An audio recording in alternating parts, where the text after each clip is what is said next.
में अकेले घूमे गेलही काहे खातिर खेतवा गे।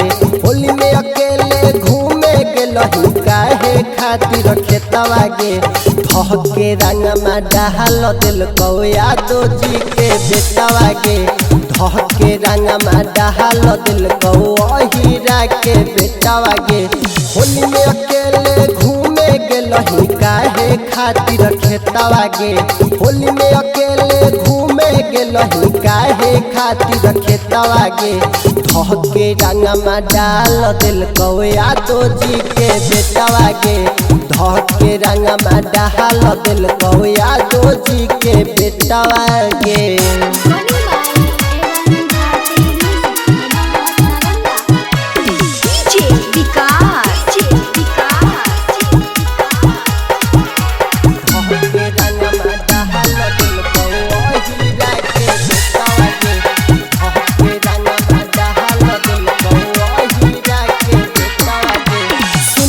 छौरी कहाँ कहाँ रंग बोहला गैल कौ।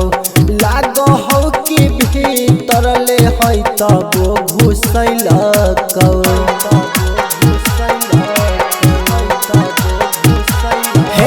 सुन के छौरी कहाँ कहाँ रंग बोल गैल कौ।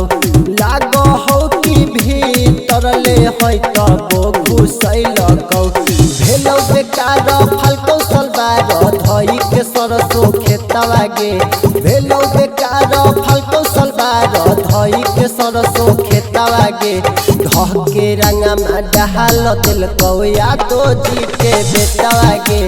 धके रंगमा डाल दिल कौ हीरा के बेटवा गे।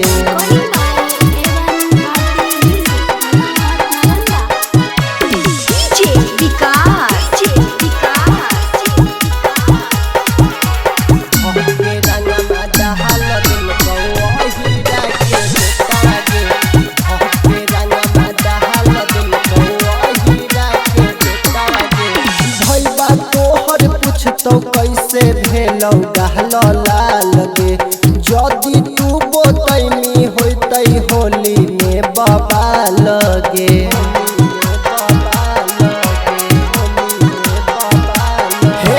भैया जदि पूछतौ कैसे भेलौ गहल लाल गे। जदि तू बोतैनी होतै होली में बबाल गे। अविनाश प्रेमी के संग में रहौ कार के सवागे।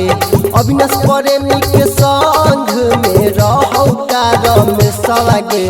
धके रंगमा डाल दिल कौ यादो जी के बेटवा गे। धके रंगमा डाल दिल कौ हीरा के बेटवा गे।